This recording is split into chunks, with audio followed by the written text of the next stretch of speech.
one of the key things that one should really start any of these projects with is a project statement. So what is a project statement and why is it important? Project statement really is a very clear but open statement that leaves lots of possibilities, but put some parameters on what you're trying to do. So here's one that you can test for yourself if you like. Here's the project. Develop a business in human care. Note, it's one sentence long. It's very direct, but it is very open. There's a lot of possibilities in develop a business in human care. Lots to do there. But then you put some parameters on it that fit what you're trying to do. In this case, one of the parameters were, we will give you $50,000 to do the research and begin this.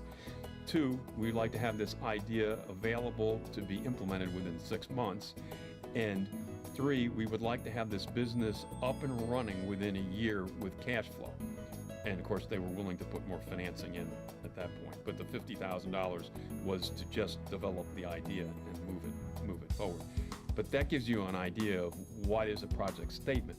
Now, why is this important? This is what helps you, and if you happen to have a team you're working with, stay focused. It's very easy in these projects to get unfocused because they are very open-ended. It's very hard to actually begin to get focus, and once you get it, it's hard to maintain it. But by having a project statement, you're always looking at that statement saying, am I working on something that fits within these parameters?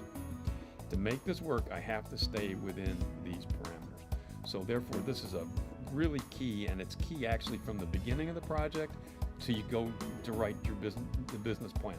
Is everything I'm doing going to answer that thing? Build a business in blank.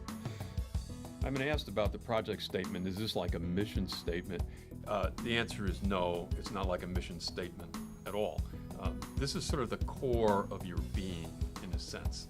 Creating a project statement that's one sentence, open-ended as to what you want to do, and then adding parameters to it. It's your litmus test. It's the way you go back and test, am I doing what I said I was going to do?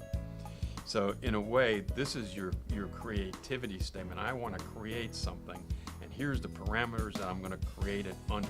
So as you're going through your ideation phase, as you're going through your concept phase, as you're going through your screening of the concepts, as you're testing, always going back and saying, is this what I said I was going to do? Is the project statement. Always having it in front of you and saying, that's the statement. Am I hitting that statement? And then am I hitting all those parameters that I built into the statement? If I don't hit them, why am I not hitting them? And it could very well be that you found something in your research, in your testing that says that's just not doable. Well, you got to know that's not doable. And then you got to kind of change where you were headed. But anytime you make one change, lots of other things can change too. So the whole process here is to keep you aware of exactly what you're doing. So awareness has to be built in to every phase of this. Not that you get at the end and say, how did I get there? You really want to know how I got there and why I got there. And there are some people who actually develop products over and over, and they skip stages once in a while. But if you've never done this before, skipping a stage can be very dangerous because you may have completely missed something that you needed to do.